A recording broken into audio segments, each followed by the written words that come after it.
दोस्तों, आप सबका स्वागत है। आज मैं आपको बताने जा रहा हूँ कैरो के बारे में। कंपनी ऑडिटर रिपोर्ट्स ऑर्डर 25 फरवरी 2020 को एमसीए ने, ये 1 अप्रैल 2020 से लागू होना था दोस्तों। कोरोना की वजह से इसको डेफर कर दिया गया था और ये 1 अप्रैल 2021 से सभी कंपनीज़ पे अप्लीकेबल है, इंक्लूडिंग फॉरेन कंपनीज़।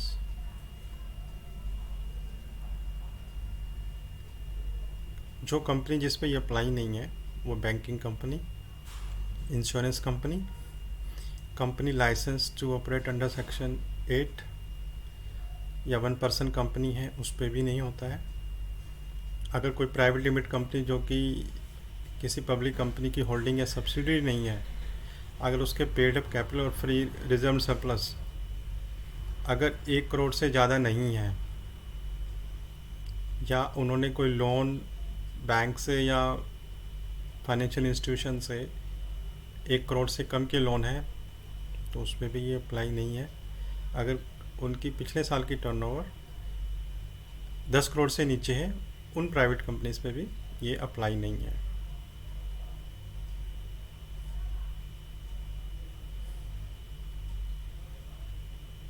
दोस्तों, इसमें इसके जो 3 और 4 पैराग्राफ हैं, 3 में जो कवर्ड है, सबसे पहले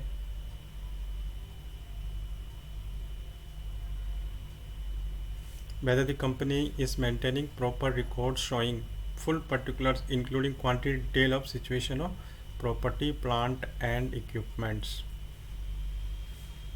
क्या इन सब का रिकॉर्ड रखा हुआ है क्वांटिटेटिव और वैल्यू वाइज। कौन सी फिक्स्ड एसेट्स कहाँ पे है, इन सब का पर्टिकुलर्स, या कोई इंटेंजिबल एसेट्स है उसके बारे में भी प्रॉपर रिकॉर्ड।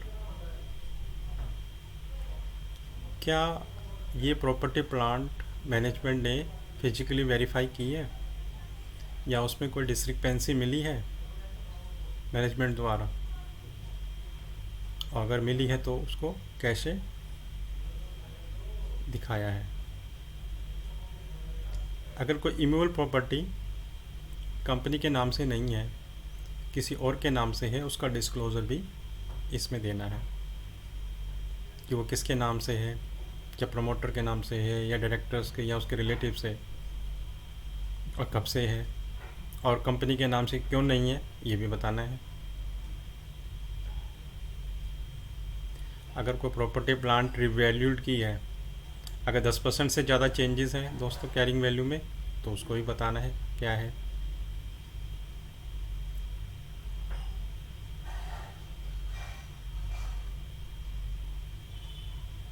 कभी कोई अगर बनामी एक्ट में कोई अगर प्रोसीडिंग इनिशिएट हुई हैं तो उसके बारे में भी बताना है।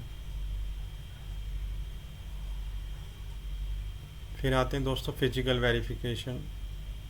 क्या मैनेजमेंट ने रीजनेबल इंटरवल पे फिजिकल वेरीफाई किया है क्या ऑडिटर को लगता है कि क्या ये प्रोसीजर या जो कवरेज की है वो सही है क्या, ये भी बताना है। उनका तरीका सही है कि नहीं है चेक करने का, फिजिकल वेरिफिकेशन, वो भी बताना है। अगर 10% से ज़्यादा की डिस्क्रिपेंसी मिलती है तो वो भी डिस्क्लोज़ करना है कि अगर नोटिस किया है 10% से अधिक का, तो वो भी इसमें दिखलाना है। अगर कभी साल के दौरान 5 करोड़ से अधिक कोई वर्किंग कैपिटल सैंक्शन हुई है दोस्तों, तो जो भी बैंक को क्वार्टरली स्टेटमेंट्स सबमिट किए हैं, क्या वो किताबों से मैच है। ये एक महत्वपूर्ण चीज़ है दोस्तों।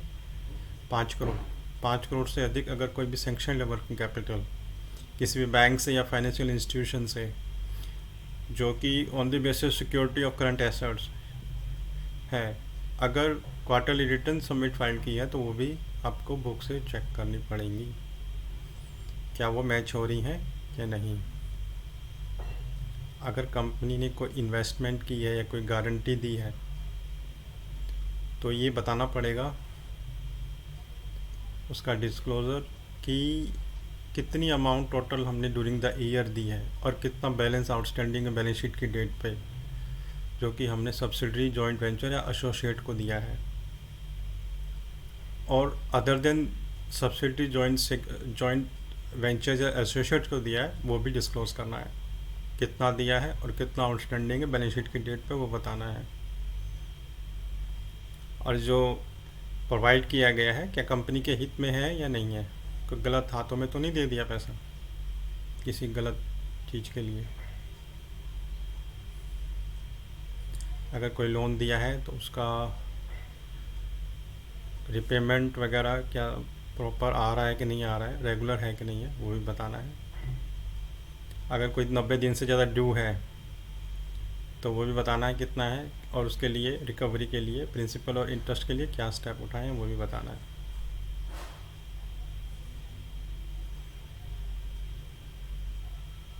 अगर कोई रिन्यू किया है या कोई फ्रेश लोन दिया है settle for over due settle करने के लिए एग्जिस्टिंग लोन को सेम पार्टी के लिए, तो वो भी बताना है कितना रिन्यू किया है, कितना सेटल किया है, कितना एक्सटेंड किया है, कितना फ्रेश लोन किया है, और परसेंटेज क्या है टोटल लोन एडवांस की जो उसके ड्यूरिंग द ईयर दिया है।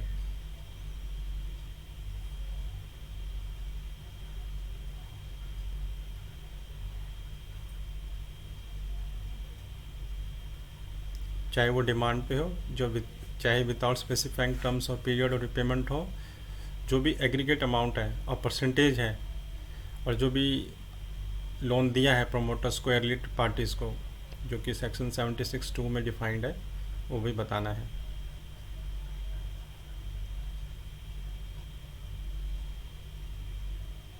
और क्या जो लोन इन्वेस्टमेंट गारंटी सिक्योरिटीज़ की है तो क्या वो सेक्शन 185 और 186 की कंप्लाइंस पूरी की है कि नहीं है, वो भी बतानी है।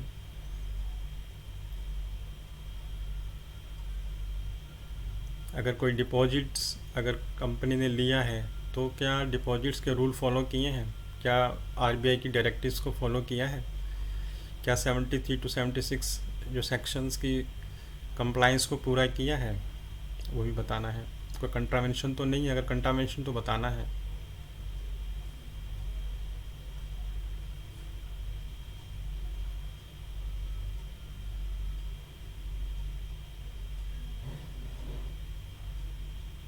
अगर कोई order has been passed by company law board, national company law tribunal या आरबीआई द्वारा, तो क्या उनकी कंप्लाइंस की है, वो भी बताना है। कॉस्ट रिकॉर्ड मेंटेन करे हैं कि अप्लीकेबल है कि नहीं है, अगर अप्लीकेबल है तो क्या मेंटेन करे हैं कि नहीं है, वो बताना है। अगर कोई अनडिस्प्यूटेड स्टैट्यूटरी ड्यूज़ हैं जैसे कि GST, PF, ESI, sale tax, service tax, जो भी इंडायरेक्ट टैक्सेस हैं, तो क्या वो कितने पेंडिंग है वो बताने हैं at the end of the year, अगर वो 6 महीने से ज़्यादा पेंडिंग है तो। अगर कोई ड्यूज़ जो है नहीं डिपॉजिट किए, अगर डिस्प्यूटेड भी हैं तो वो भी जो भी पेंडिंग प्रोसीडिंग्स हैं उसको भी बताना है।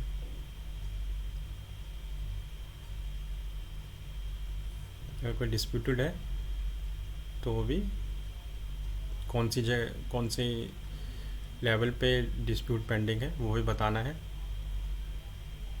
अगर कोई अनडिस्क्लोज इनकम सरेंडर की है इनकम टैक्स के अंदर, क्या वो किताबों में प्रॉपरली रिकॉर्ड कर ली गई है कि नहीं है, वो भी बताना है। एक और बिल दोस्तों बहुत महत्वपूर्ण, अगर कोई डिफ़ॉल्ट किया है रिपेमेंट ऑफ लोन और कोई बोरिंग कोई लोन लिया है, अगर उसमें डिफ़ॉल्ट किया है तो आपको बताना है कि बोरिंग्स, नेचर ऑफ बोरिंग्स क्या है, किससे लोन लिया था, name of lender, due date पे अमाउंट कौन कितनी पे नहीं करी है, प्रिंसिपल हो या इंटरेस्ट, कितने दिन से पेंडिंग है, और अपनी राय, कोई मार्क्स हैं। क्या कंपनी को विलफुल डिफ़ॉल्टर डिक्लेयर किया गया है बैंक द्वारा, तो वो बताना है। अगर कोई टर्म लोन लिया है तो क्या उसी चीज़ के लिए यूज़ हुआ है जहाँ जिस चीज़ के लिए लिया गया था, कोई डाइवर्जन तो नहीं है, पर्पस सेम होना चाहिए। अगर कोई शॉर्ट टर्म मान के लिया गया, अगर उसको शॉर्ट लॉन्ग टर्म यूज़ किया गया तो वो भी बताना है।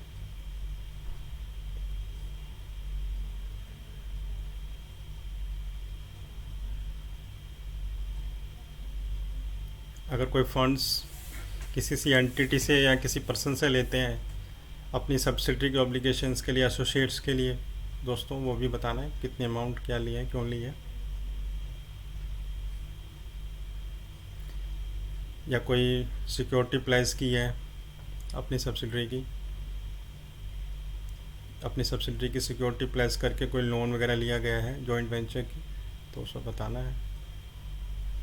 अगर कोई पैसा इकट्ठा किया है आईपीओ या एफपीओ के द्वारा, क्या उसी पर्पस के लिए यूज़ हुआ है जिस चीज़ के लिए लिया गया था। अगर नहीं तो वो बताना है दोस्तों। क्या डिफ़ॉल्ट है वो भी बताना है। कोई प्रेफरेंशियल अलॉटमेंट या प्राइवेट प्लेसमेंट की गई है शेयर्स की या कन्वर्टेबल डिवेंचर्स की, तो उसमें देखना है कि 42 सेक्शन 42 और सेक्शन 62 की कंप्लाइंस को पूरा किया गया है कि नहीं। क्या फंड्स को उसी चीज़ के लिए यूज़ किया गया है जिस चीज़ के लिए वो पैसे इकट्ठे किए गए थे। क्या कंपनी ने कोई फ्रॉड किया है,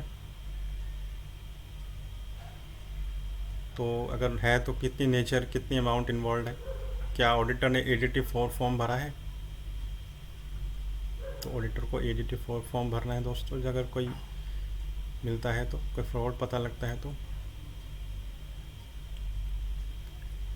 whether the auditor has considered whistle blower complaints, क्या उनको कोई ऐसी खबर सुनी है, तो वो भी बतानी है दोस्तों।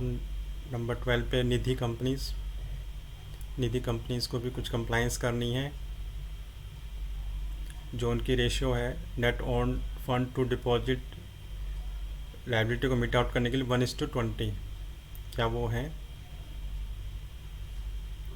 क्या 10% अनकम्बर्ड टर्म डिपॉजिट जो स्पेसिफाइड है टू मीट आउट लायबिलिटी वो पूरा कर रहे हैं।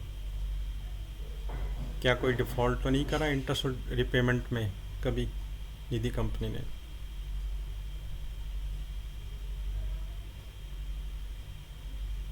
क्या रिलेटेड पार्टी जो ट्रांजेक्शन्स करी हैं क्या वो सेक्शन 187 और 188 कंप्लाइंस की हैं, क्या वो बताना है।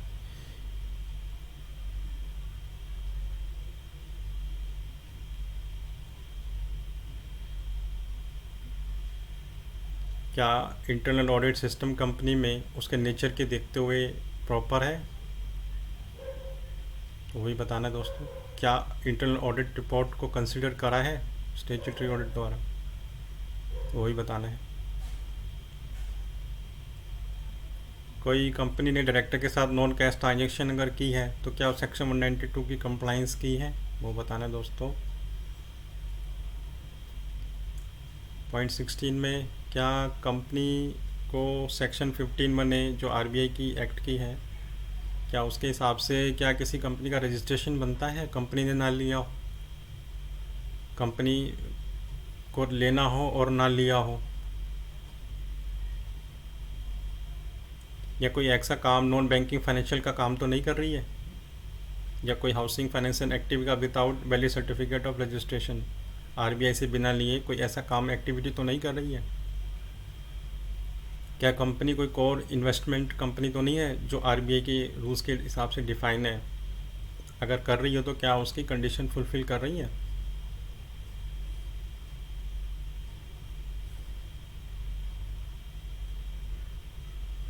अगर एक से ज़्यादा CIs है as a part of group वो भी बताना है। या कोई कैश लॉसेस हुए हैं दोस्तों वो भी बताने हैं। अगर कोई ऑडिटर छोड़ के गया है तो क्या उसके सारे ऑब्जेक्शंस कंसर्न्स जो भी उसने रेज़ किए हैं क्या उसको कंसिडर किया है। दोस्तों फाइनेंशियल रेशियो इस बार शेड्यूल 3 में चेंजेस आया है,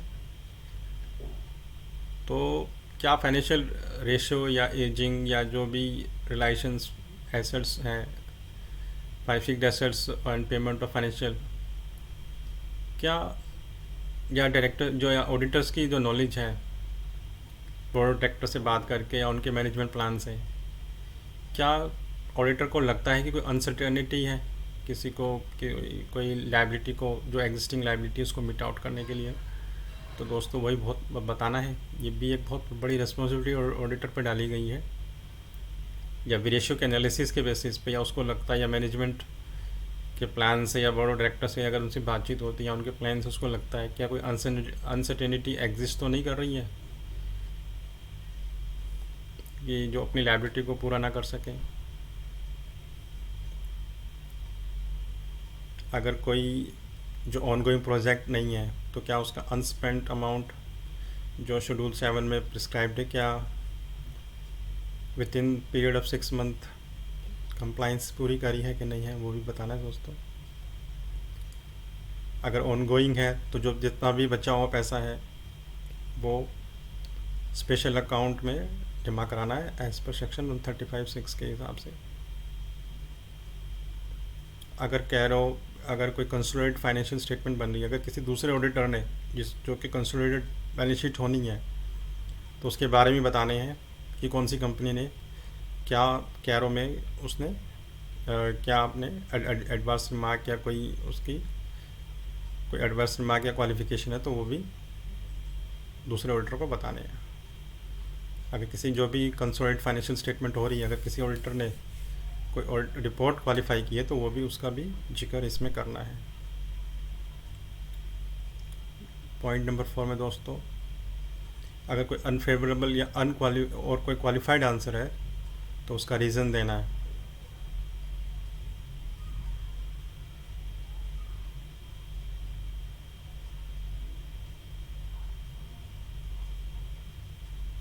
तो ऑडिटर रिपोर्ट में उसको मेंशन करना पड़ेगा जो भी अनफेवरेबल और क्वालिफाइड आंसर है। अगर नहीं दे पा रहा है तो कम से कम फैक्ट और उसके कारण बताएं क्यों वो अपने ओपिनियन को, तो उसके बारे में जो भी उसको बताना पड़ेगा कि वो क्यों नहीं दे रहा है। अगर अनफेवरेबल अगर कोई असमर्थ देने में तो उसको बताना पड़ेगा। दोस्तों ये कैरो के बारे में था, इसको समझ लें।